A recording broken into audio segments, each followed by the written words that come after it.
What's the crack, everyone? My name is Harry Powell. I'm standing in one more time for Mr. Ian O'Neill. Today, I am joined by the man himself, the Red King, not Rory McDonald, Mr. Spencer Kite. Spencer, how's it going? Wonderful. How are you? I am well, sir. I am well. We are here to discuss and set up for preview, if you will, the upcoming Manchester card.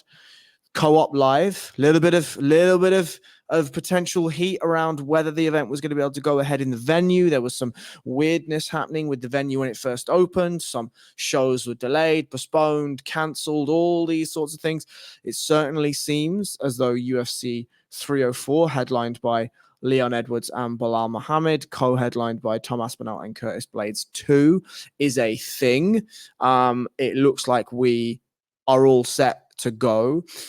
I will just very quickly, as always, run through the card. We've got 14 fights on this card. In my opinion, just a little bit too many fights for one card. But very quickly, we've already mentioned the main and the co-main. Bobby Green fights Paddy Pimblett in what will be, I think, Paddy Pimblett's stiffest test in his UFC career thus far. Christian Leroy Duncan is in an absolute screamer of a fight against Gregory Robocop Rodriguez. Arnold Allen tops out the main card with a fight against Giga Chikadze.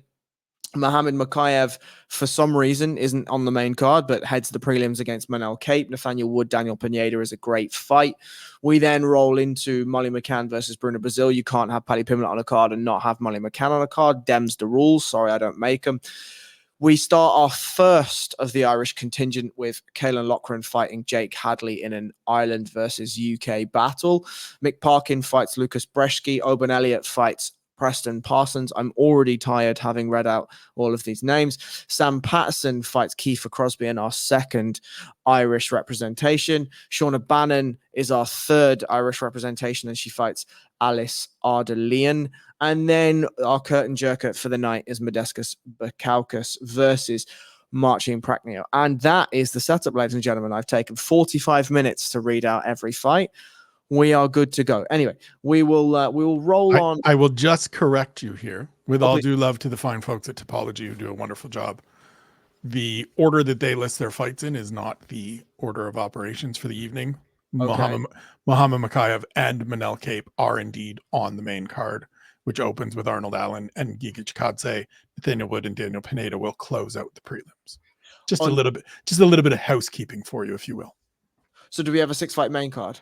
No, we have a 5-fight main card. Christian Leroy Duncan and Gregory Robocop Rodriguez are on the early prelims.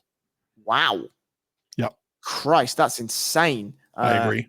Okay, that's absolutely ridiculous. Fine. Well, what I will start with is, we always sort of say here in the UK, what's the feeling? I mean, the feeling is that I've not seen any posters for this. Usually, for London and or UK cards, there are posters all over the underground. There are posters on billboards. There are adverts, local television, these sorts of things. I have not seen a sniff. I have seen very few UK media outlets outside of SevereMMA being an Irish MMA media outlet talking about the card, talking about the fights.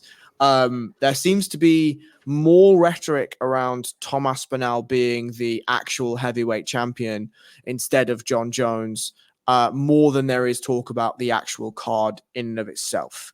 As a man that is obviously not located in the UK, what's the hype for this card like where you are? And I'm going to make you the North American representative as well. So please tell me your thoughts.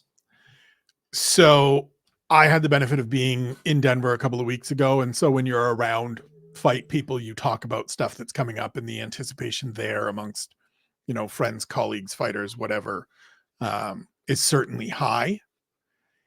It doesn't have this event doesn't have the same pull and draw as 300 or 303, which had that big appeal and kind of resonated with a larger audience and got more casual attention. To me, I'm super excited. I'm curious to know from you, do you feel that some of the reason you're not seeing as much or not hearing as much is because it is Manchester and not London? Or is it just a matter of kind of the unfortunate thing where Leon Edwards doesn't get the push and pull and draw that someone with his resume probably merits? It's a good question, and I'm not sure I have a good read on an actual answer. Usually, I would say it's not the fact that they're in two different cities. I think when the UFC comes to the UK, it is a calendar defining time for UK fight fans, right? It happens once a year. If we're fortunate, it happens twice a year. And so both of those are bona fide sellouts, irrespective of who's on the card, where it is. People will travel, people will flock. I think there is a good smattering of representation across the UK for this card. We have Birmingham, we have Manchester, we have down south with Arnold Allen, we have London with Nathaniel Wood, we have Liverpool with McCann and Pimlet. We obviously have the Irish contingent in and around. We have Jake Hadley for Birmingham, Mick Parkin for the up north, Tom Aspinall up north, Oban Elliott from Wales. We have Sam Patterson in our good friend John Gooden's neck of the woods, and then Modeska Spikalkas obviously representing London as well. And so I think that this is very much a UK event. You know, there's certainly been times where London cards have been made and it's Brad Pickett and Jimmy Manower and, you know, maybe you chuck a Gunnar Nelson on there if we're lucky. Do you know what I mean? Like, it's very much this is a UK card 100%. as opposed to a London card. And to me, that would make it more, to me, I would think that appeals to a larger audience. Is it timing? Is it the time of the year? I think, frankly, it is that there is two things at play here. The first is that if North America were to get one card a year, it would be massive, because Americans, there is a stereotype that there's patriarchy, right? And there's patriotism, and that people, or maybe both, and that they come together and that they support their own, and, you know, whatever. And of course, there's division, there's teams, there's sports, there's, you know, factions and all this sort of stuff. I think for the UK, especially with the run that the England football team recently went on, there's almost like an exhaustion of unity, you know? Like, they're so fucking fed up of supporting the country that now, and that's a very UK thing, right? But when it comes to the UK card, it's not really been promoted amazingly well. Although it's sold out, tickets went on sale weeks and weeks and weeks ago, way before the European Championship started, before England had the run they had in the football.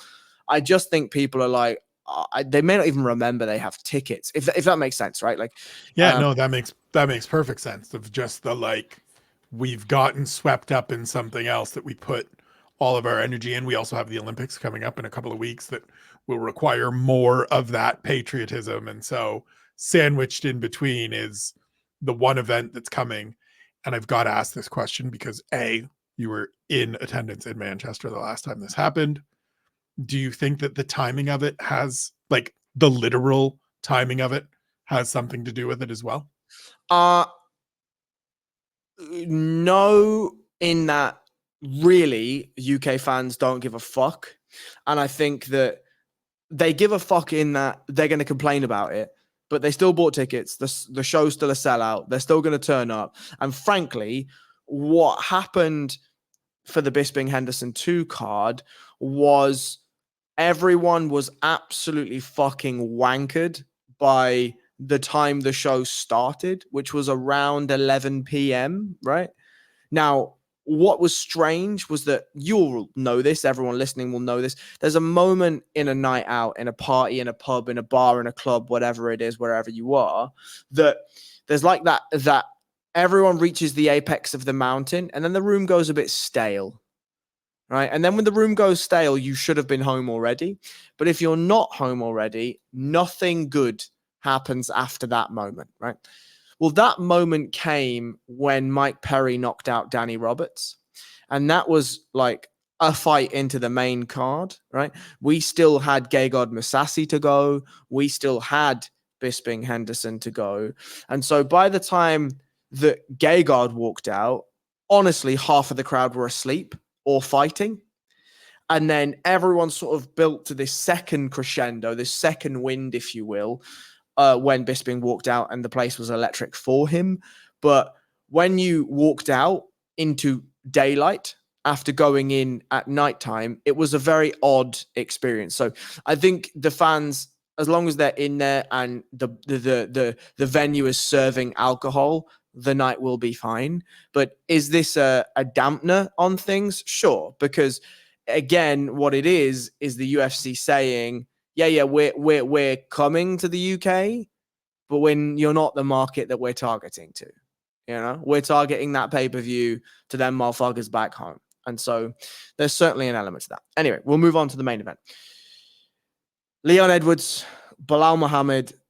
It's been rumored to happen for about 3 years. It's finally happening. Before we get into the X's and O's of the thing, what's your excitement level on this fight, given that it's been talked about for so long, given that we had the run around with UFC 300? Is it going to happen? Is it not going to happen? Are they going to book it? Are they not going to book it? Is the Hamzat fight going to happen for Leon? You know, what are we, what's the excitement level for it? Are we kind of sold on it? Where are we? 14 out of 10. Cannot wait. Desperate to see this fight. Wow. So fascinated. So part of that is, and you know this, the audience listening who remembers me from previous tenures here will know this. I want to see the people that have earned the opportunities get the opportunities. And so that we are finally getting this after having had to sit through Colby Covington fighting for a title is amazing. Belal deserves this, and I don't use deserve as a word in this sport very often because it doesn't have a lot to do with anything. He has earned this opportunity. He bided his time. He did what he needed to do. I cannot wait to see it on that front. In speaking to him for a piece that'll be up on UFC.com later this week, certainly adds to my excitement. I think Leon Edwards is still, despite the fact that he is welterweight champion, criminally underrated. And so then you mix in that there's some history between these two that I think things will get not tense in a bad way. We're not going to hear any, Belal Muhammad doesn't even curse. So it's not like he's going to be saying horrible things like Colby Covington did back in December. But I think there's some genuine tension between these two. There's some genuine dislike between these two guys. And so I think as the week progresses and we get not necessarily the embedded clips where they, cross paths in the lobby and somebody gets a haircut, as Sean likes to say. But as they spend some time around each other and have to talk about each other, I think it will ramp up and I think people will get more excited. And I will just be sitting here at my 14 out of 10, counting down the hours until Saturday. It's really interesting that you say it because I'm the opposite. I kind of feel like I've wanted to see this fight for so long that now I'm here, I'm kind of over it. Like I completely agree with everything you said. I think Belal Muhammad absolutely, without a shadow of a doubt, has deserved. We were getting to Tony Ferguson territory, frankly, weren't we? You know what I mean? Like we were getting to Tony Ferguson territory where he was just beating fucking everyone and couldn't catch a break. And for Belal, I think now's not the time. The time was 3 fights ago, but when the time is not 3 fights ago, you might as well fucking have it now. Fine. Against Leon Edwards, I think it's a really interesting matchup. But from a am I excited perspective, just not really. Like, I think the one thing that works well with Leon is when somebody is the protagonist and somebody is able to just poke him a little, because whether it's the trauma of his childhood upbringing, whether it's the trauma of his story, whether it's just the fact that he's sort of dealt with his life in a certain way where he's this very calm, very cool, very collected, very well put together sort of guy that's extremely level all of the time. Somebody like Belal Muhammad, who is effectively exactly the same in that he's very respectful, very humble, obviously extremely passionate, extremely competitive, but is not the Colby Covington who's going to come out and say this, that, and the next thing to get a reaction. But for Leon, that means that I'm I'm not even sure there is that much distaste between them. I just think that Leon sees him a little bit like a little brother. You know what I mean? Whereas there's like this annoying, whatever, just fucking fella that's hanging around that won't fuck off and leave him to do the partying. 100%. But as a little brother, I can tell you that there are points where that older brother gets to that point where it goes, okay, now I'm really fucking done with this. You've been pissing me off for 13 months. And really, in this one, pissing me off for 3 years and some change since our first encounter. I can't wait to get in there and just beat the piss out of you. Yeah. And I hope we see that. That's part of where my excitement lies, is that I am the little brother that understands how annoying it is to have Belal Muhammad spend the last year holding up his phone saying, call me Leon, I'm ready whenever. And, you know, like I spoke to him when this fight was officially announced, and we laughed and said, if they really wanted Leon Edwards on UFC 300, they should have called the one Muslim fighter that is willing to fight during Ramadan, and not the 3 that are going to turn down the fight, obviously. Sure. I think from an X's and O's perspective, we don't see Leon go in with a chip on his shoulder. I think we might see Belal go in with a bit of a chip on his shoulder, but we know that Belal is a pace machine. We know that the grappling is obviously very strong. We know that the gas tank is fantastic. We know that he does a good job of getting inside, which is something he's definitely going to have to do against Leon Edwards. Leon Edwards, we know, is very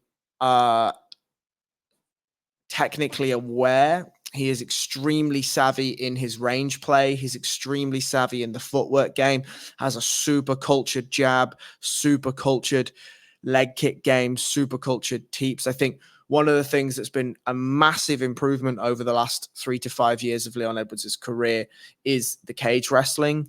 I think open wrestling was always pretty good. He was able to shut down offensive jiu-jitsu pretty well early on in his career. We'll remember the Peter Sabota Absolute Clinic.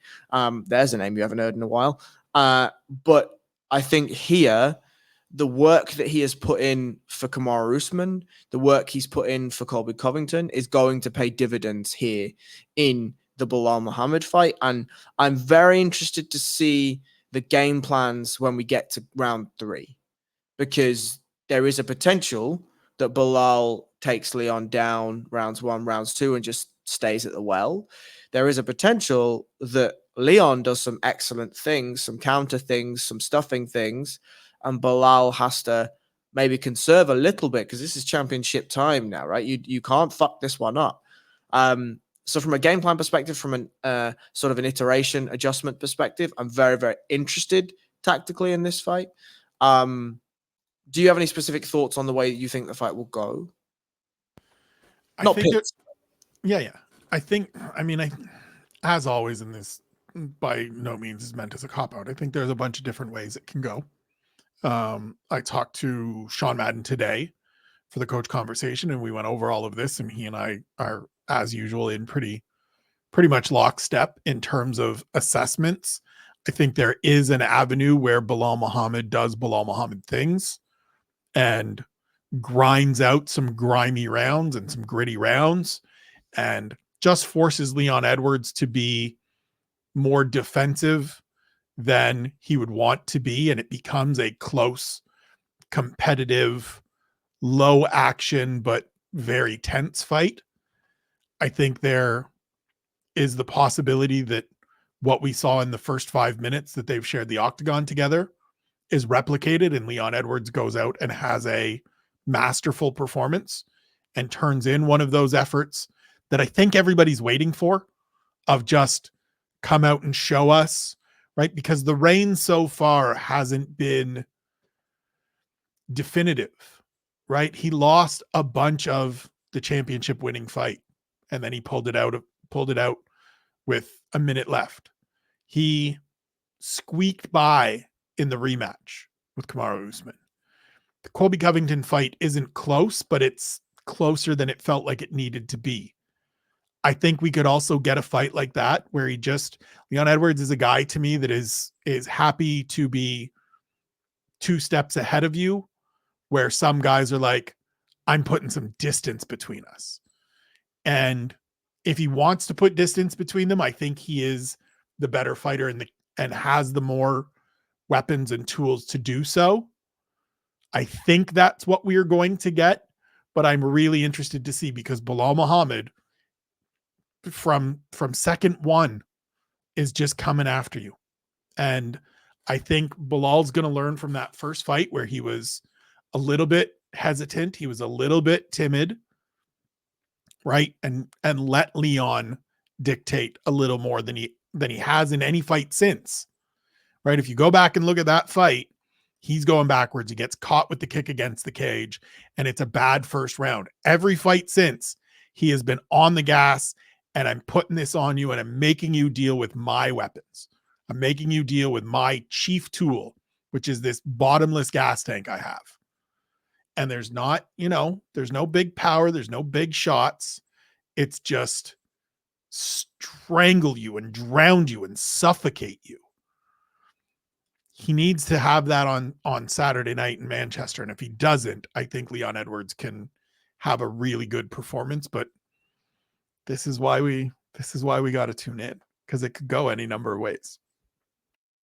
It really could. And I think the thing I want to pick up on the most is the underrated nature, I suppose, of Leon Edwards.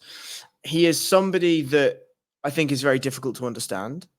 I think he is somebody that, just talking back to my severe spotlight from last week's card, he is somebody that people don't want to understand either, right? It is far, far easier to go and let's pick a fight, right?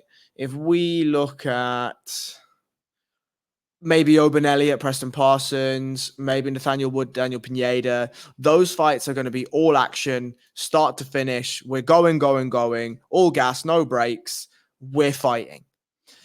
Leon Edwards sees this as a chess match, genuinely sees this as a chess match. And it's, how can I better myself and put myself in as many solid positions as possible? How can I run up a points lead? How can I make sure I'm ahead of this guy at all times? Never exert myself to a point where I could find myself in any form of risk whatsoever. I'm going to make sure that I am always better. And that's a very difficult style to, 1, digest, 2, replicate, 3, understand. And so I agree with you that if he goes out, right, and he just beats the brakes off Belal Muhammad round 1 and finishes him in round 2, people are like, oh yeah, he's really good. He's really good. He's been really good, right? He's been really good the entire fucking time. That's why, funnily enough, he's a UFC welterweight champion with 2 title defenses. He to further your chess analogy, he is playing chess at the master level. He's not playing speed chess in the park where let's get this stuff done as quickly as we can and super aggressive moves and, peace taking and all of that stuff where we're just going as fast as possible.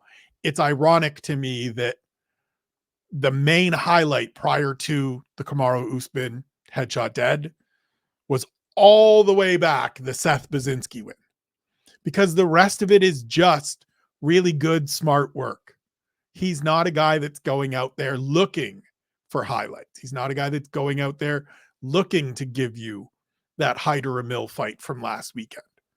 He's going out there to beat you and beat you as dominantly as he can without putting himself in stupid positions and at great risk and any of those things. And if that means 50-45 and not jumping on the gas pedal and making it, 10-8s every round, he's fine with that. I'm okay with that. I understand a lot of people aren't, though. Sure. Something that certainly isn't going to be high-level chess, masters, let's take 4 hours over a game, is Tom Aspinall and Curtis Blaydes. Of course, a horrendous way to end the first encounter between the two of them. It lasted all of, 17 seconds or something. Tom Aspinall and Curtis Blaydes meet in the center of the octagon. Tom Aspinall throws a kick, horrific injury as he puts his leg back down, fights off. Of course, we move on. as we sort of meander back through to this fight, Tom Aspinall now interim champion of the heavyweight division. I don't really want to touch on the John Jones, Tom Aspinall boring triptych that we're looking at here. Tom Aspinall has a interim title wrapped around his waist. He is defending that interim title here at 304. The thing I found the most interesting in the first fight in the lead up, I remember that we discussed it, was, you know, Tom Aspinall has shown us some things against some pretty good fighters, but Curtis Blaydes is the guy, right? He is the guy. He was at that time the stiffest test, the sternest test of Tom Aspinall's career. And now, even though the fights have been Marcin Tybura, not a wrestler, really, and Sergey Pavlovich couldn't spell single leg if you asked him to, it feels as though actually I'm kind of asking the same questions, which is Curtis Blaydes come in here, obviously very good athlete, fantastic wrestling pedigree, can hit hard, amazing ground and pound, some of the best ground and pound, not only in the division, but in the UFC. And the question still stands. Tom Aspinall, quick himself, good on the feet, savvy on the feet, hits like a truck, and obviously very, very good when he gets to top position as well. It's almost as though we're seeing two very similar fighters, very similar styles come in against each other. Do you have a different opinion of this fight to the one you had 2 years ago, 3 years ago? No, I'm even more interested in it. Like it's even more compelling to me because we do have to add in all the psychological pieces of that first fight. We do have to add in all the, you know, elements of an interim title and what comes with that. We have to add in all of the rhetoric being thrown around about Tom Aspinall and how that impacts things. So the pressure in this one is ratcheted up even more, and we're still asking the same questions. And so I was 10 out of 10 when they fought the first time. I'm probably even more excited for this one than I am the main event. And so if I'm a 14 for it, I'm about a 16 or a 17 for this one. Like, this is a fascinating fight to me, and I cannot wait to see how a bunch of these questions that I have get answered. I agree. I think for me, the more well-rounded fighter, the more technical fighter is probably Tom Aspinall, in that Curtis Blaydes knows how to stuff a takedown excellently well, knows how to land a takedown excellently well, and has sort of built a game around incredible top pressure, lots of ground and pound, lots of re-wrestling. Doesn't do an amazing job at pinning people other than when he's smashing you in the face, obviously, but he is more than happy to let you work yourself back up just to take you back down again. Tom Aspinall, I think, is the opposite of that when it comes to ground control. When you're on the ground, you're on the ground, and there's absolutely fuck all way that you're getting back up, unless it's when the referee pulls him off you because you've submitted to straight arm bars or rear naked chokes or whatever it is, right? So just the ground exchanges I'm going to find very, very, very interesting, in that Aspinall, if he ends up on the bottom, is I believe a judo black belt, but definitely a jiu-jitsu black belt. So he certainly knows his way around the Nawaza, if you will. He certainly knows his way around a get-up game. He certainly knows his way around submissions from the bottom. Not that I think that we'll see that. But, like, I'm interested to see what he looks like off his back if he ends there. We've never seen him there, right? We've never seen what that looks like. We've never seen what the scrambles might look like for him at heavyweight against a caliber of wrestler that Curtis Blaydes is. But I also, you know, you look at Sergey Pavlovich versus Curtis Blaydes. Tom Aspinall took a big shot from Sergey Pavlovich and managed to keep it on trucking and just absolutely fucking pound on him. I do wonder whether we see Tom Aspinall coming in here with a grip of confidence, knowing that he went in against the scary big hitter man and took a shot, but managed to put him away, not with submissions. He managed to knock him the fuck out. And I think for Curtis Blaydes, one of the maybe weaknesses of the game is that he doesn't have the scary, scary touch of death, big, massive monster power. He's a heavyweight, and so he hits like a fucking truck. But it's not like Sergey Pavlovich, right? It's not like Francis Ngannou was at the height of his powers. And so I am very interested to see what realm these guys compete in. I'm very interested to see if they try and make it an MMA fight. But do you have any specific X's and O's that you think that you want to pull out? It's not even necessarily X's and O's, more so as it is what version of Curtis Blaydes shows up. Because I think that is a bit of a thing with him, right? You go back to the Jailton Almeida fight.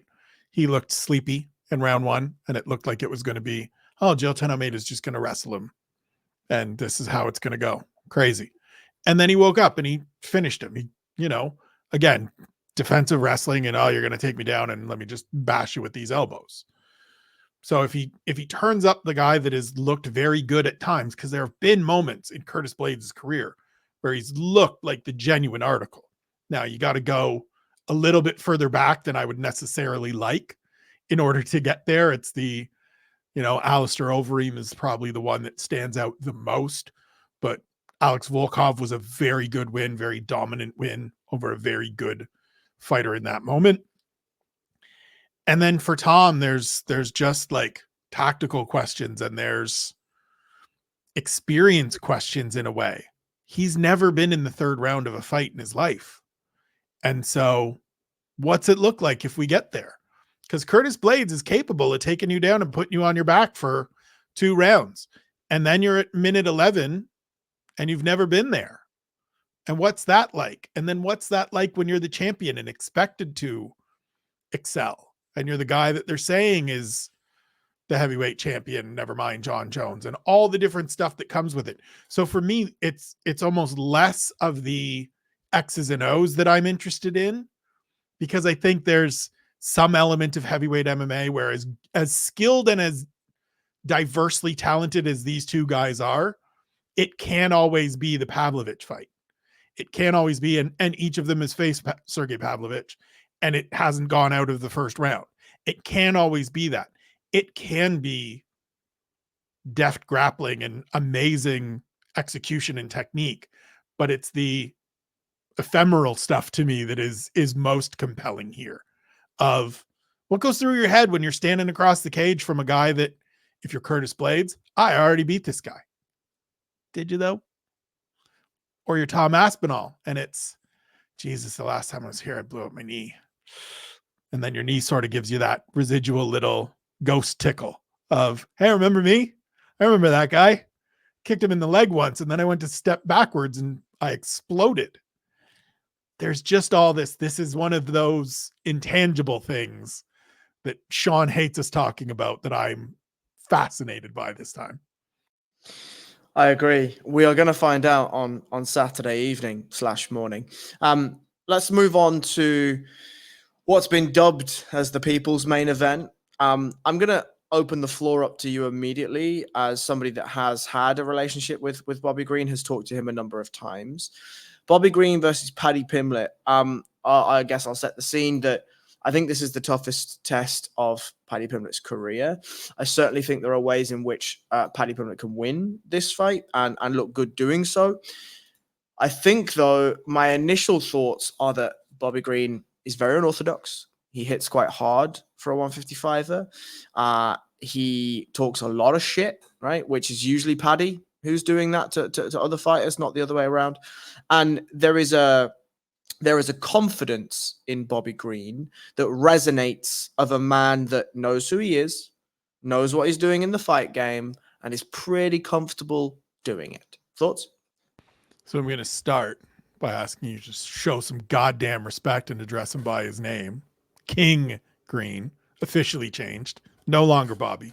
Changed the name officially. King Green. But the rest of it is 100% right. The rest of it is, I mean, if you go back and listen to his call out of Paddy after defeating Jim Miller at UFC 300, there's a little bit of it.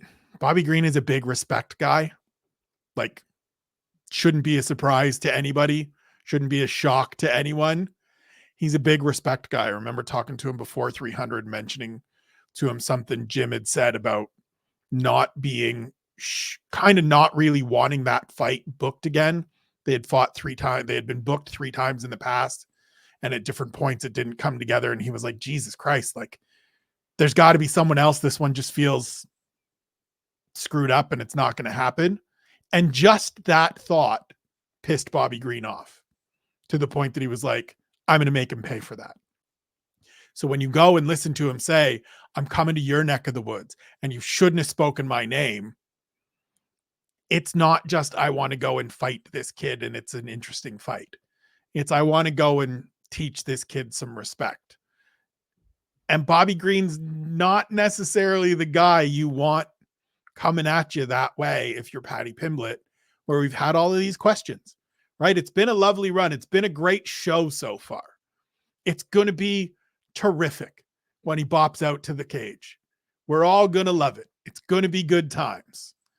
But what's it going to be like when you get in there with this dude that, as you said, knows who he is, knows what he's capable of, is good everywhere, isn't going to be fazed by anything, has seen everything in life and in the octagon. This is the test we've wanted for Paddy Pimblett since he got to the UFC. And we're going to see if he can pass it. We really are. I mean, I think that there's also an interesting wrinkle about the sort of the personal elements here, where Paddy has recently become a father, and we'll talk about Nathaniel Wood, who's also recently become a father. Obviously, congratulations to both men and their families. That changes people, right? It really does change people, and it changes people sometimes for the better, immeasurably the better, and sometimes it makes people more cautious, right? Because they are aware of what they have at home and they have to provide for, and that can sort of change the way in which that they approach these sorts of things. And so I'm very interested to see, because on paper, right, I'll just very quickly marry up the styles. Paddy Pimblett is somebody that tends to get hit quite a bit, relies on the power in his hands, is still ever improving on the feet, but is improving in a way that fits conventional striking styles. He's obviously very, very, very, very, very good at sniping submissions. We have seen that in performances previously where if he gets a sniff of somebody's neck, he is all over it. And it is very much a one and done type situation for Paddy Pimblett, where he only needs one go. And if he gets you, it's likely that you're fucked. And from watching Bobby Green, he certainly leaves his neck out and available in certain exchanges. We know that Paddy Pimblett is available for unorthodox submission entries, whether that's flying triangles, flying arm bars against clinch situations, these sorts of things. We know that he has an active guard from the bottom should he need one. We know that he's invested in his judo, his stand-up with Justin Flores out in California. And so there are certainly elements with Paddy where he is consistently adding to his arsenal. Bobby Green, however, is in the refinement, I think, era. He's in the refinement and he's in the sort of the longevity element of his career, where he might be adding tiny iterative wrinkles to his game, but he is who he is, right? Largely, you're not going to see Bobby Green come out and have his hands by his ears, right? You're not going to see Bobby Green come out and stick to a conventional stance and keep his head on the center line and only move when shots are coming. He's going to move in that unorthodox, languid, serpent-like style where he's peacocking that head out. He's baiting jabs to come. He's got his hands in his back pockets the entire fight, right? That is who he is. That's the fighting style he's created. I think power for power, Bobby Green might hit a little harder. I think speed for speed, Bobby Green might be a touch quicker. I think in the grappling realms, Paddy, I would give the favor to, but it's a question of how does he get there? Because Paddy conventionally doesn't look to set up takedowns, double legs, single legs, like we have seen sort of more collegiate wrestling styles provide him with. He is either a counter grappler or he's a push him against the fence and then work from there type of grappler. Bobby Green is known to skirt that tram line outside, and so those situations certainly could occur, but predominantly, I think that we're going to be seeing Bobby Green be on the front foot and Paddy be looking to counter, looking to bait him and draw him into grappling exchanges, look to set up shots where he can stand his ground, allow Bobby Green to come in and fire those combinations off there. Have you got anything final or specific to add about the way you think this fight goes? I'm just really curious to see how Paddy deals with the movement and sort of approach of Bobby Green. Because I think Bobby Green is a very awkward, difficult person to deal with. And so, as you said, there are certainly ways that Paddy wins this fight. And it's going to be, to me, capitalizing on those ever so brief mistakes, those ever so brief moments. If Bobby Green comes in and looks to hit a high crotch that he's, overly zealous about and leaves that head up, and can Paddy find it? Can he get it? Because as you said, it's not, oh, I've got to readjust. Kazula Vargas gave him one shot and he put him out. Jordan Levitt gave him one shot and he put him out. If Bobby Green gives him that one shot, he can get him. But I'm very curious to see if Paddy can be at this level, because this is just outside the top 15. This is, you win this one and it's a ranked guy next. And anybody that has wanted to but Paddy Pimblett's UFC career to this point will be no longer able to but Paddy Pimblett's career. And that's an interesting thing. That's a powerful thing. I couldn't agree more. And, we look at the resume, right? Okay, it's not the strongest resume going. Okay, we can argue that there's been cherry-picked fights, hand-picked fights. There's been an architecture to the way in which this fight career has gone. But like we say, if he goes by and beats Bobby Green, it's going to be a name that we know, and it's not going to be a name that is an easy out. And Bobby Green's not an easy out either. So we will go to, in my list, or what is next. Obviously, that is not next in terms of the actual fight card, and that's Christian Leroy Duncan versus Gregory Rodriguez. I think we've kind of got a little element of similar style sort of questions that we have for Bobby Green, Paddy Pimblett, where Gregory Rodriguez is a very forward-facing fighter, hella aggressive, hits like a fucking truck. Christian Leroy Duncan, very elusive on the feet. Reminds me a little of Michael Venom Page in that he's long and tall and long legs, and he can throw those legs out like jabs. And he's very, very, very complete, I think, in terms of he's happy to take the fight down. He is looking okay in his cage wrestling. The striking is obviously very strong. But to me, this is a test of Christian Leroy Duncan's ability to go out there and fight a fighter, not a technician, not an athlete, not a martial artist, a fighter, somebody that will be absolutely looking to take your fucking head off at any possible moment that he can. We saw in Gregory Rodriguez's last outing that his head imploded and there was a hole in the middle of his skull that you could see bone. And he was like, what's the problem? Lads, what's the problem? I'm grand. It's just a bit airy up there. It's grand. I'm fine. I can keep fighting. We're good. Blood's not on my eyes, guys. I'm grand. We're good. I can keep fighting. And that is Shamil Abdurakhimov levels of toughness, right? That is just I think I picked the wrong fighter there. That fella, who's the fella that got stabbed? Russian fella got stabbed. What's his name? Heavyweight. Blagoy Ivanov. He is Bulgarian. That fella. Yeah, same. Blagoy Ivanov levels of toughness where they just don't give a shit, right? This is, as we talked about previously, I'm a fighter and I'm going to make it a fight. I'm not coming out here to have a sporting contest with you. What do you think about this one? I cannot wait to see it. This is the kind of test that I believe Christian Leroy Duncan needs. He's looked good in his last two after suffering his first loss of his career. But those have been two where it's like, yeah, you're going to win these. Dennis Tululin and Claudio Ribeiro, two guys that he's going to beat. And now he's going in there, as you said, against a dude that if Gregory Rodriguez wants to be technical and tactical, he's got a jiu-jitsu black belt in his back pocket and he can get inside and take you down and say, you don't get to do any of your kicky stuff. You don't get to use any of your range and your length and your whatever. And I'm just going to put you on the ground and I'm going to smash you from here or choke you out because I can do that too.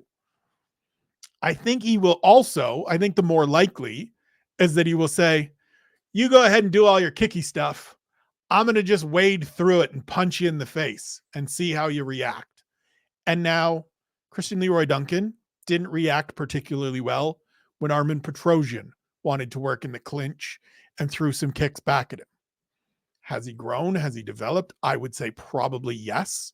I like the fact that he has basically moved his training to Birmingham and working with the crew at Renegade. I think that is a huge not to take anything away from Mark Weir and the crew that he's been working with, but you surround yourself with world champions and the team that has helped him become a world champion. That certainly is going to elevate things. This is the fight to me that shows whether the hype around Christian Leroy Duncan was warranted or not. I'm not somebody, you know this, people that have listened to me yap for years know this. I'm not somebody that just one loss is going to dissuade me from somebody being a potential star and how high they can go. So that loss that is on his record isn't enough for me to be like, I'm out. It gave me pause. I needed to see the last two fights. Now we get another test. This is the thing you and I talk about all the time. Now we get another test. You got to pass this one if you are the goods. And you got to pass this one if you're going to keep going forward. There's still time if you fail to reset and regroup and build again. But this is just the next good test. Gregory Rodriguez is perfect in this space in the middleweight division. Live in that second 15. Get into fist fights with some dudes. Turn in entertaining performances. Like, sign me up. And he's a lovely human being. Like, he's a lovely man to speak to. He's one of those dudes that looks like he's 63, but he's only like maybe early 30s. I think he maybe just turned 30, but he looks, he's 32. Okay. But he looks like he's about 48.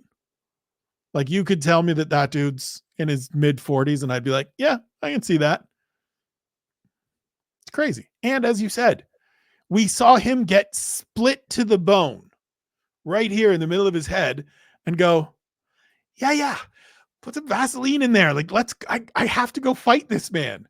And I'm pretty sure, and I haven't gotten the opportunity to talk to Chidi and Njokuani yet in my life, but I'm pretty sure that freaked Chidi and Njokuani out to the point that he was like, I can't do this anymore today. And then he lost that fight.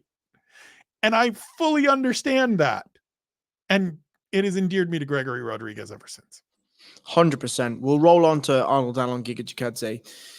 To me, this is a weird fight. Giga, somebody that's kind of not been able to get his UFC career really rolling.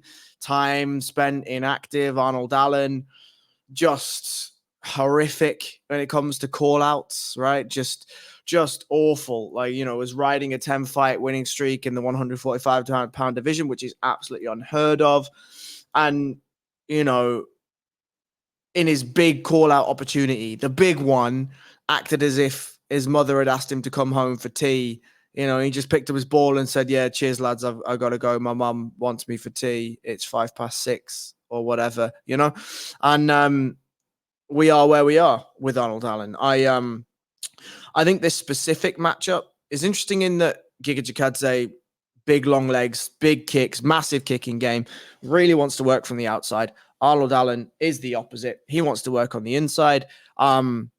He's spending some time at Renegade. He's spending some time with his team. I think it's Ipswich he trains in. And then we have obviously Mr. One and only Faraz Sahabi commandeering things from an overarching perspective. I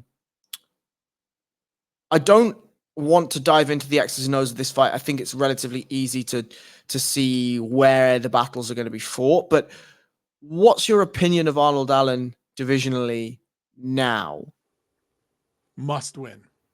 Absolute must win in the most, like, this can't be eke one out either. This can't be, I won a split decision, because you lose ground if you win a split decision here. After all the things you said of, the win over Dan Hooker in the first fight back in London, where I think we did a live stream for it and all of us were shouting, Volkanovski, this has to be Calvin Kattar. And then you get the Calvin Kattar fight and you look good in the first round and he blows out his knee in the second and you go, whatever lad is in front of me, like whoever is the next. And it ends up, they go, all right, cool. We'll give you Max Holloway. And it goes how it goes. And the fight with Movsar Evloev earlier this year is fine. Arnold Allen to me is there's a little bit of Rory McDonald to it, where the thing that makes Arnold Allen the best, as it was with Rory McDonald, is when you just kind of roll him out there and go, get after it. Go on, big fella. Go do weird shit. Just go and be a fight. Like, he looked his best in the Max fight when he just stopped trying to stick a jab against the guy that's better at straight boxing and has a better jab. He looked better in, like, the Dan Hooker fight. He got punched, he couldn't see, and he just went ham. And so just go out there and wrestle maul this dude and get the win that you desperately need. Because it will be very unfortunate to me if this gentleman that won 10 straight fights in the UFC and was standing at 19-1 suddenly loses 3 straight fights, and in his very early 30s, just 30 now, we go, window's closed. Because, like, there's a path to him steamrolling Giga Chikadze. 100%. 100%. And it needs to be like, hey, Faraz, I know you want me to be technical.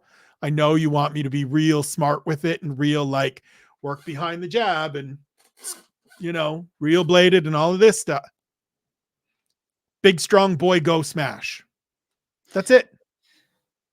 I wanted to ask sort of and this is going to sound, and I guess it is, a potential critique of Faraz Sahabi, right?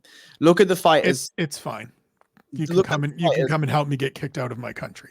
Understood.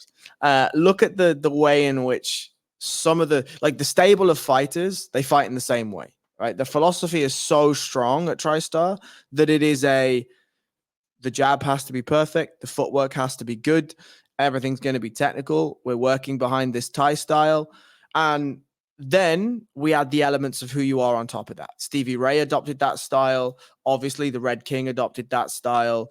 GSP adopted that style. Nasrat adopted that style. I think the only one that sort of doesn't look for that style is I've forgotten his first name. I think it's Manuel Nalo. Mandel Nalo, yeah, the Rat King. You know, Eamon, same thing. Luis Sandukas, same thing. Like, the people that pass through that gym generally come out very polished technical fighters, but potentially shaving off some of the elements that make them more unique than other fighters, right? And Arnold, as you say, that's the Incredible Hulk packaged in a 5'7", 5'8" man fighting at 145 pounds, right? And so I think I agree with you that with Giga, you catch the kick, you run into the cage, you pick him up, you slam him down a load of times, and then you fucking choke the dude, right? Like, that's what we're looking at here.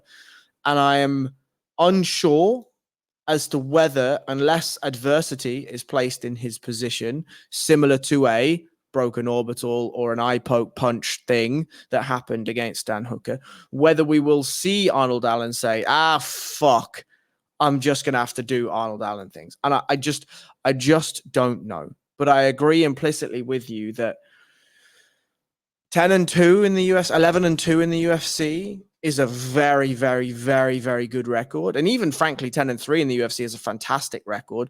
But going from 10-0 to them being 0-3 in your last 3 fights is a really, really remarkable downturn. And so I hope for both fighters that we get to see a good performance.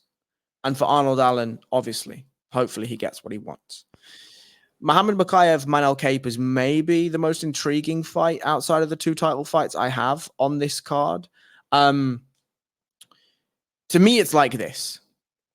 Muhammad Mokaev, we've seen him have some gas tank issues. We've seen him have some issues where the pace has slowed. What we do see is when he's stripped to the fibers of his being, he's a grappler and he can always do the grappling things. You know, with Alex Perez, he was shooting from a squatted, deep squat against the cage, like trying desperately to not get punched up and then just diving and being able to do the things, right? That is just immediate nuclear warning signs for somebody like Manel Kape, who is a decent enough grappler, but it's certainly not on the same level as somebody like Muhammad Mokaev. However, gas has been an issue for Manel Kape. Fucking making the weight that he's professionally signed the contract to make has been a significant challenge for Manel Kape. However, I think the longer this stays on the feet, the more it favors somebody like Manel Cape.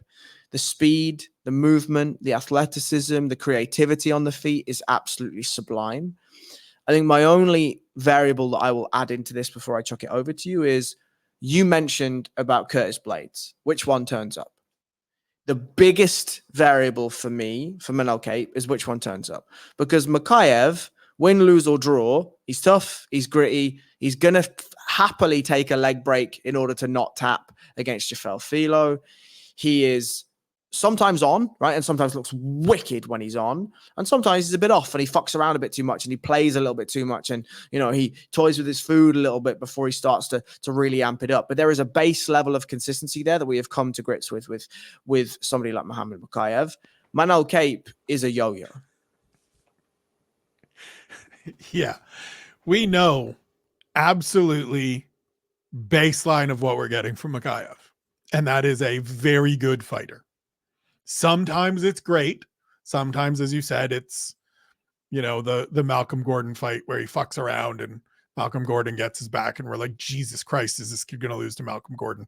Then he comes out and submits him in the third. Manel Cape might show up on Friday morning for weigh-ins and be 148 pounds.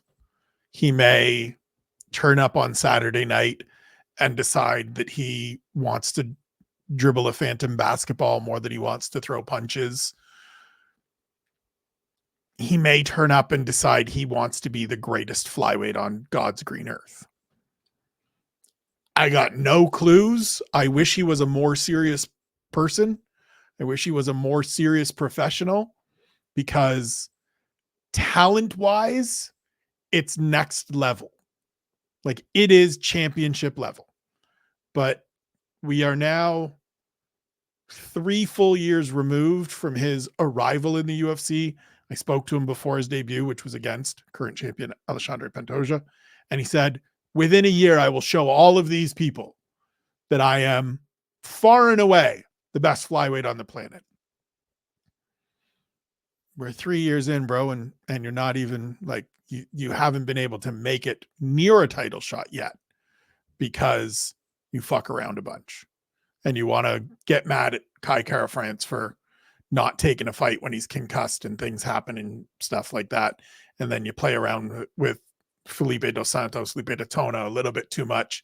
And the kid looks real good against you in a fight where you should have probably smashed this dude, who then didn't look good at all in his second fight against someone that isn't Manel Cape. And so this is one that it just hinges on Cape, because if he comes out and is just dicking about at all, Muhammad Makayev puts him on the ground and is just like, cool, we're doing this for 3 rounds or until I submit you. Because one of those two things is happening. Either you're not defending this at all, or you're going to try to throw a flying knee and I'm going to catch you in midair and slam you into oblivion and then just hang out here. Just happily work around a side control and look at an arm triangle and then force you to give me your back. And then I'll just hang out on your back. And we'll do it again every round if we have to, because I know what I can do even when I'm not on. When you're not on, you're a lunatic. And it's not, it's weird. Fascinated. 100%. Couldn't agree more. We're going to start to pick up the pace here as we're an hour through and we've talked about like 3 fights. Nathaniel Wood and Daniel Pineda.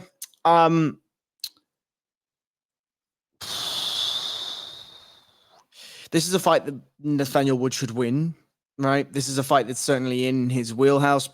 Nathaniel Wood is somebody that really enjoys the pump a jab out, draw your man in, counter them as they are throwing their counter. And I think Pineda is certainly somebody that will bite on those sorts of feints. Pineda is a big man. I've not liked Nathaniel Wood's size at 145. I know that he's put a lot of work into his strength and conditioning to try and round out his body. But obviously the problem at 135 was that he was really struggling to make the weight. Now, didn't miss weight, right? Always made the weight and was always fine. But it was a real struggle for him. When I spoke to Nathaniel, he shared sort of some of the intricacies of what that was like. And there was a couple of moments where weight cuts were very, very close to being stopped because of just how poor his medical condition would get during those weight cuts. And so he moves up to 145. And I really hope that we're not going to see a similar situation where he's bulked himself up to 145 and is then facing the same problems with musculature and lack of water coming out and these sorts of things. Pineda, though, veteran, hits hard, can do a little bit of everything. Do you think this is here's a bit of a step back, fight in your home crowd, go and get a win? Or I was waiting for the or. You did a Spencer thing there where you start to finish the question and just leave it as the or, which I respect. I think it's a chance to I think a little bit of this for the UFC is still not sure what we have in Nathaniel Wood at 45. So let's just see in a fight that he should win.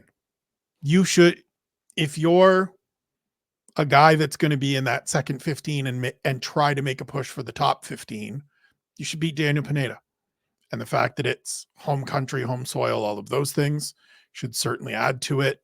I spoke to Nath over the weekend in good spirits.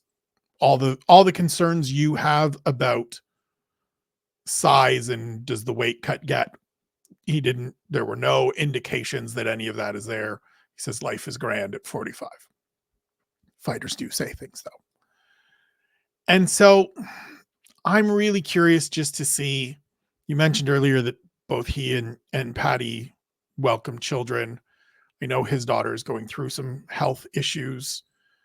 We spoke about that stuff a lot. It has really dialed him in. It has really helped him with his mindset, which is something that has been a struggle at times. He's been open about OCD and anxiety and sort of dealing with dark thoughts, negative thoughts, stuff that I'm quite familiar with. So we had a really great conversation and I can't wait to put that piece together and put it out. It'll be out by the time you all hear this. So go to UFC.com and check it out, or just follow me on Twitter and see it there. I think we're going to get a really great performance from him. That's the read I got in speaking to him. That's what I think this matchup is made for. You look at sort of who Daniel Pineda has beaten since coming back to the UFC, and it's guys that give him opportunities to beat him. Daniel Wood isn't going to go out there and give you chances to beat him. If you beat him, you have to take it from him. And so I think he's able to go out there and have a good performance, get back in the win column, get moving in the right direction again. And then we see another fight in that just outside the top 15 to see if we can get into that mix. I agree. Paddy Pimblett's adopted sister, or maybe Molly McCann's adopted brother, is fighting here now against Bruno Brazil. Bruno Brazil obviously comes into the UFC and takes a win over Sean O'Bannon, who we'll talk about in a short while on this card. Molly making her second showing, at 115. I was impressed with her initial drop to 115. She looked big and strong, which is sort of the thing that she was discussing that she didn't have enough of at 125. She felt undersized. She felt sort of under athleted. That's not a word, but I'm using it. It's 1:30 a.m. Get fucked. I like the matchup. Bruno Brazil, somebody who was able to fight long against Sean O'Bannon, but not somebody that seemed to hold a significant amount of threat, somebody that was able to do some grappling, but we know that Molly McCann has put a significant amount of time into her grappling. Molly McCann, prior to her Diana Belbita performance, had a really, really, really good performance on Polaris, which is just a jiu-jitsu show here. I say just a jiu-jitsu show. It's one of the biggest jiu-jitsu shows that you can get on. But she had an excellent performance against a judo black belt and a Brazilian jiu-jitsu brown belt in Julia Scardone. May know her as being the wife and fellow training partner of one Owen Livesey. He's fought people like Luke Rockhold and Chris Weidman, and was scheduled to fight Yoel Romero, but that unfortunately fell through because of Miami weather conditions. Anyway, Shawnee's already giving us the hand in the production booth for the Jiu-Jitsu talk. I think this is another good opportunity for Molly McCann to get a win at 115. I think here, specifically given Bruno Brazil's performance against Sean O'Bannon last time out, there is going to be a size difference, a discrepancy in power, maybe a discrepancy in sort of the intensity with which Molly McCann certainly approaches her fights in.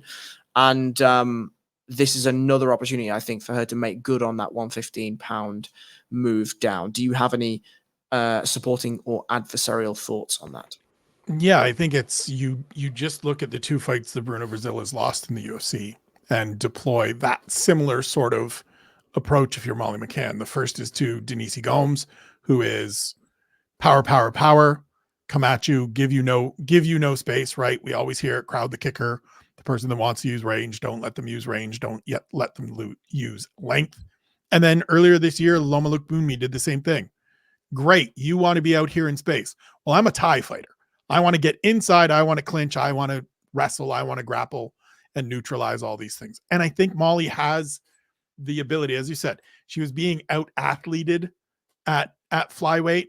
I think she has a little bit of a strength advantage over a lot of people in this division. And so just go and use it and feed off being at home, feed off coming off a very good win, and just go out and have another good performance. I think this is another case of giving a British fighter a favorable matchup to have a good performance, because you need to have those things sometimes on British cards or international cards, wherever they may be.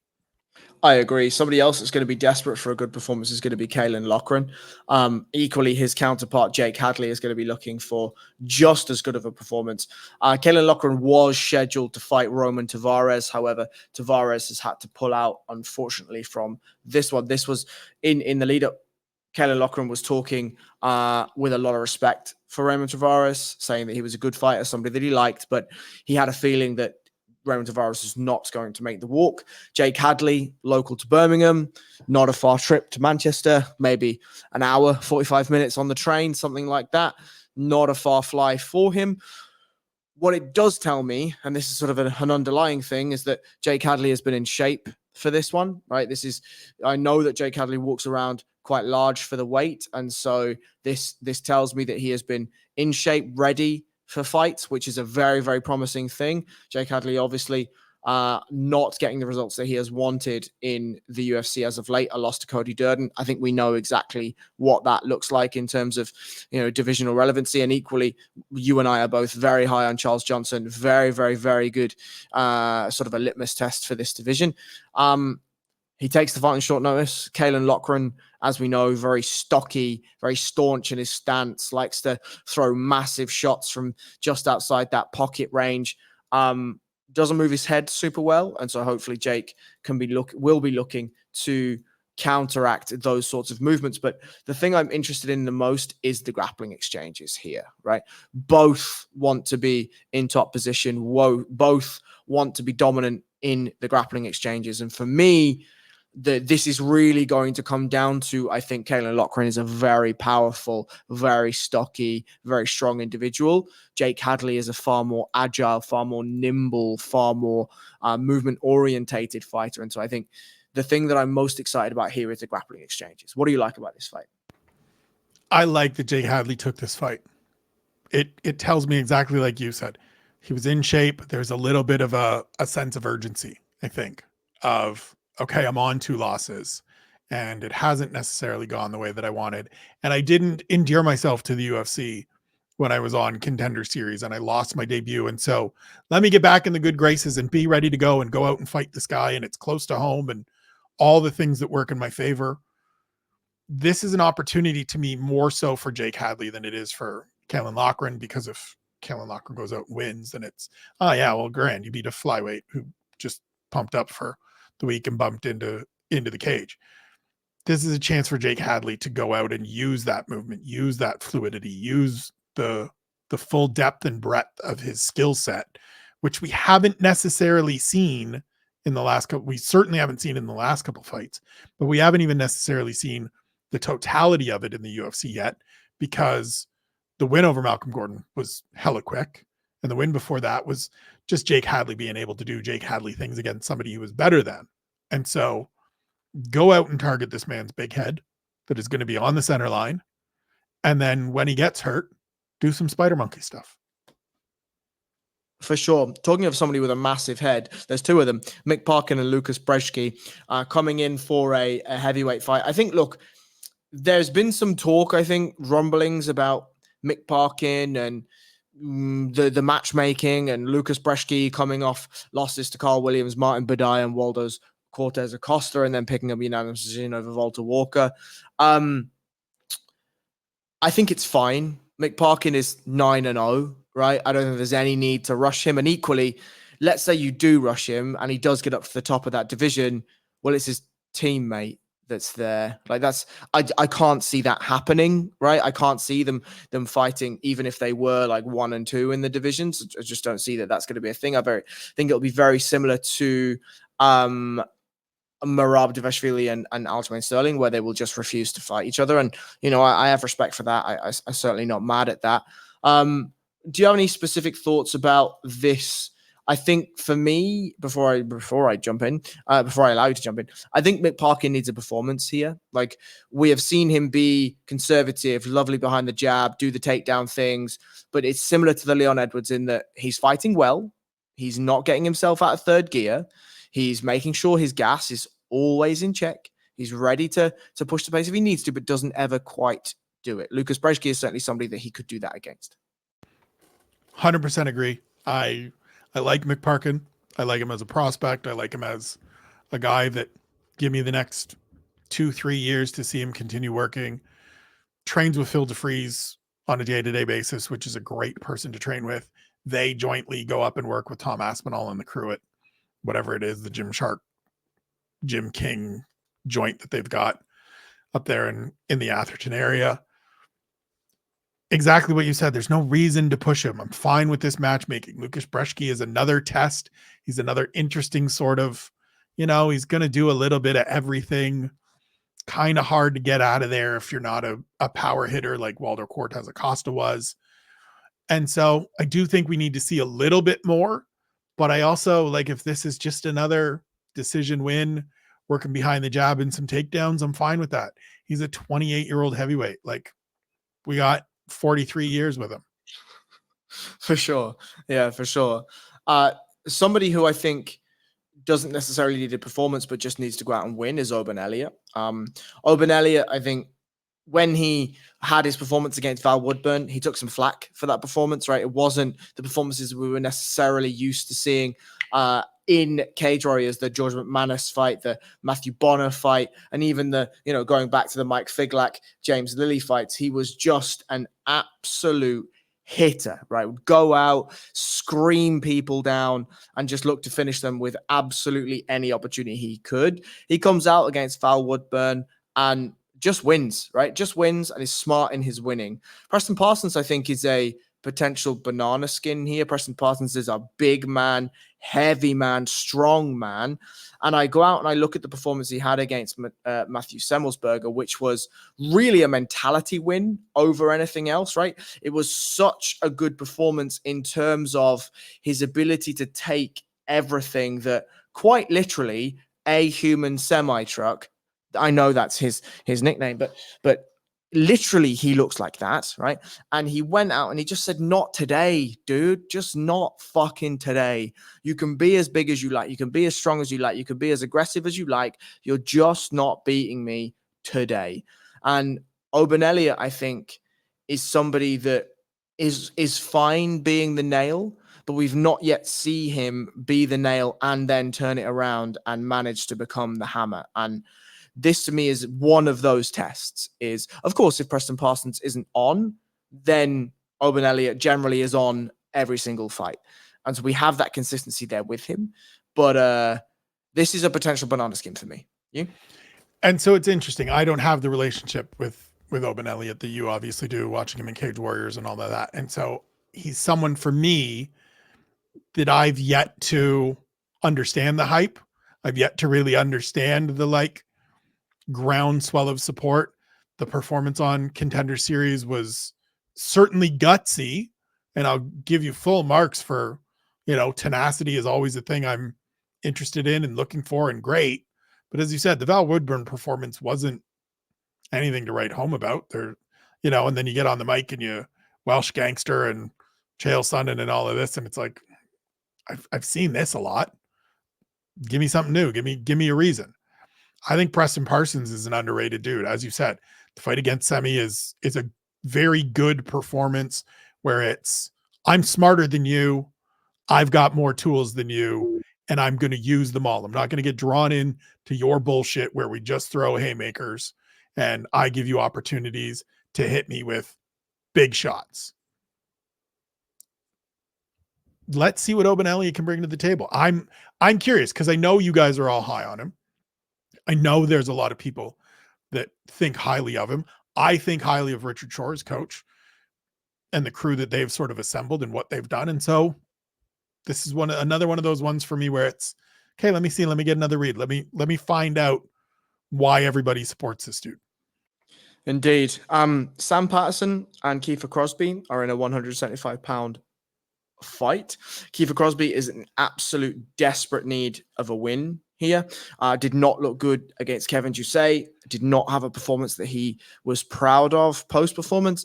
Sam Patterson thankfully decided to make the move up to 170 after that very, very, very vicious knockout to Yanal Ashmouz. Looked fantastic against Johan Linnaeus. When he got to his back was just brilliant when he got there. Johan Linnaeus was, he's a tricky customer enough in that he hits pretty hard. He's confident. He's aggressive. Not the most technical fighter, not the most sort of well put together fighter, but can be a slippery slope for some guys that are really questioning whether they should be in the UFC. So I was happy with that performance from Sam Patterson. I think really if you're looking at the Kiefer Crosby matchup here for Sam Patterson, it's a rinse and repeat. Right? Kiefer Crosby is a big kicker, lots and lots of kicks, works behind those kicks to get to his punches. If you're Sam Patterson, you are looking to catch one of those kicks, drive him to the fence, take him down, and choke him just the same way that Kevin Jousset did.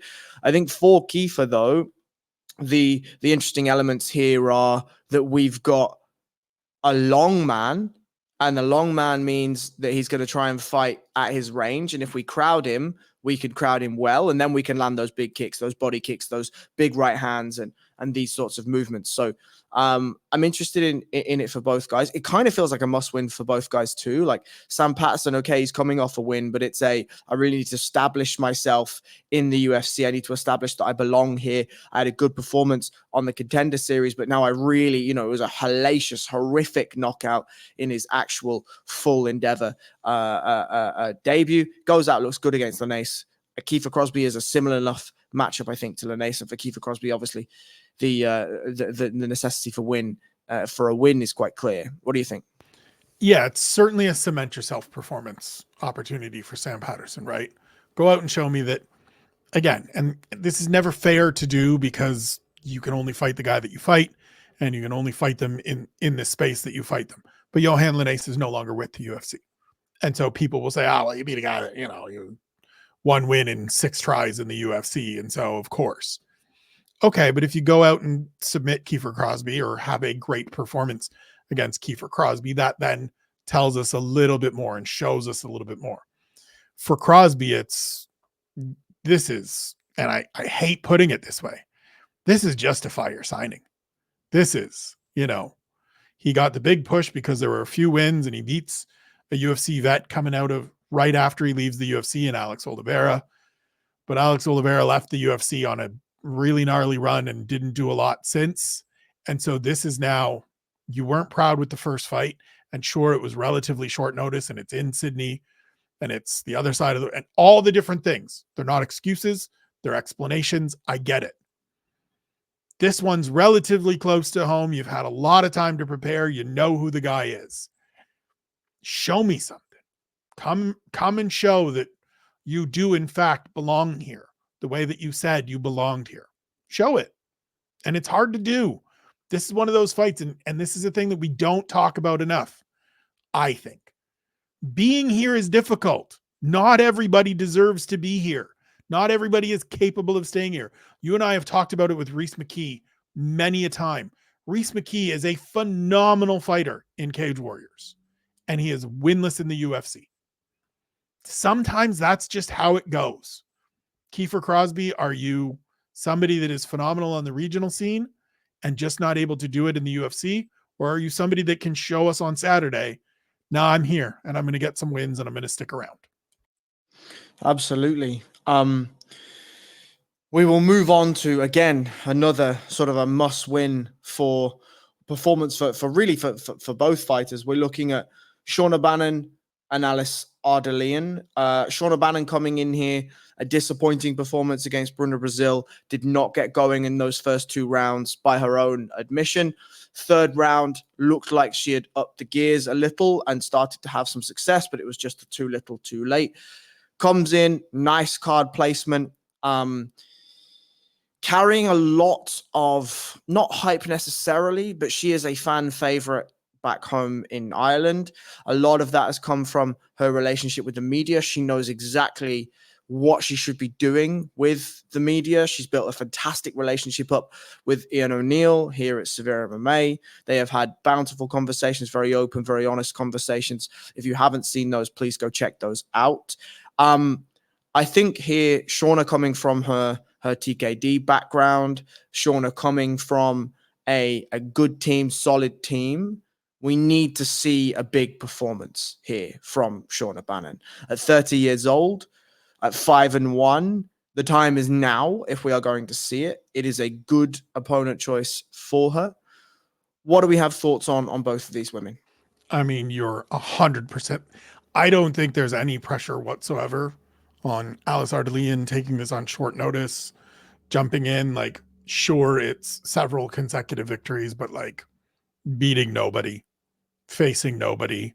She is, and I've seen some different reports and people freaking out about her signing. She is an influencer more than anything else, it seems. And so if you're Shauna Bannon, all of that stuff where everybody says this person doesn't belong here, this person shouldn't be here, you have to not let that be pressure, and you have to let that be fuel and say, I need to go out and show that, yes, she shouldn't be here, and have the performance. It's similar to Kiefer Crosby, right? You weren't happy with the last one. It didn't go the way you wanted. You're getting the second opportunity. Show me why you deserve to be here. We can't have stumbles. We can't have excuses. We can't have, well, this thing happened and I wasn't. And we had like, yep, switch of opponents sucks. It sucks. It's hard to deal with. We don't talk about it enough. It changes a whole lot of stuff. She's probably been preparing for 8 weeks for Ravina Oliveira, who is certainly different than Alice Ardalian. Doesn't matter. Got to go out and deliver. Got to go out and perform. And it sucks that this is the thing that is always going to hang over everybody now. But Dan Ige turned up on 4 hours notice and gave Diego Lopez hell. You had a couple of weeks to prepare for this lady. Go out and perform. Absolutely. Both fighters in the curtain jerker, Modestas Bukauskas versus Marcin Prachnio. Both fighters coming off recent losses to Vitor Petrino, and I think, frankly, those losses will age quite well in this light heavyweight division. Modestas in his second stint in the UFC, again, somebody that's really, really looking to cement his place in this one. I think, the 3 wins he had in his time back, none of them really like blew me away or made me think, oh, fucking hell, he's seriously back. There's something here. Marcin Prachnio, on the other hand, he's a 3-4 guy in the UFC. I think that, a 4-5 guy in the UFC. I apologize. And he's kind of that guy, right? He'll beat Ike Villanueva. He will, right? And then he'll lose to Vitor Petrino, right? The crazy one on this is the Khalil Roundtree Jr. win. 100%. It's so abstract to me. So, like, he loses to Sam Alvey and beats Khalil Roundtree Jr. MMA is fake, right? It's absolutely fake. I'm sorry, it is. I've got nothing more to say. Look, it is a fight that is obviously important to both men, but I think it's more important to Modestas Bukauskas. I think the ceiling is higher for Modestas Bukauskas. Go on. Well, this is the one where we find out if he's Reese McKee or if he's not Reese McKee, right? Like, I think. So look, he beats Tyson Pedro, who struggled, has subsequently left the UFC. Didn't feel like it was ever on good terms. He beat Zach Pauga, who, you know, made it to the finals of the Ultimate Fighter and therefore got to stick around in the UFC, and has since shown that there's some serious lacking in his game. Zach Pauga himself is probably a little bit of a, you know, you could be a really great light heavyweight champion in LFA. I want Modestas Bukauskas to be more than that. I think we've seen at times in Cage Warriors that there is space and room for him to be more than that. But it's got to turn up on fight night. It's got to turn up on this stage. This is the level. And Marcin Prachnio is just a guy, but he's a guy that did enough to beat Khalil Roundtree when Khalil Roundtree didn't really turn up properly and fight the way that he has fought as of late. And he can do a little bit of grappling, and he can do a little bit of kicking, and he can hit with a little bit of a solid left hand. And so you got to turn up, because, you know, if you're a guy that went 1-3 in your first run, and yes, it ended horrifically with an injury, and it was terrible that he got released after that horrible injury, but he had also lost 3 straight. You don't then want to be sitting on 2 straight losses again. It's true. Well, that rounds us up. Just before we leave, you've mentioned like a 14 out of 10 and a 16 out of 10 for the main and the co-main. A general feeling of excitement for the entire card. What would you put? Pumped. 10 out of 10. Let's go. I'm always interested in more looks at a bunch of these young to the UFC fighters. So Kalen Loughran, Jake Hadley, Christian Leroy Duncan, Sam Patterson, Oben Elliott, as we said, to figure out a little more. Certainly want to see more of Mick Parkin. Then we get into the names that everybody knows. And I'm interested in all of those fights for various reasons, for different degrees. I'm in. I can't wait for Saturday. Wonderful. The only complaint I have is that it's not happening when British cards usually happen, which is early in the day for me. These things sometimes happen in MMA. That will indeed wrap us up. He has been Spencer Kite. You can find him on Twitter, on X, if that's what you call it, on Instagram at Spencer Kite. You can find him on Fighters Only, Sportsnet, and UFC.com. You can find me at BJJ_Harry Powell if you wish. Thank you so much for listening. We bid you farewell, a good night, and a happy fight card on Saturday. Take care. See you later.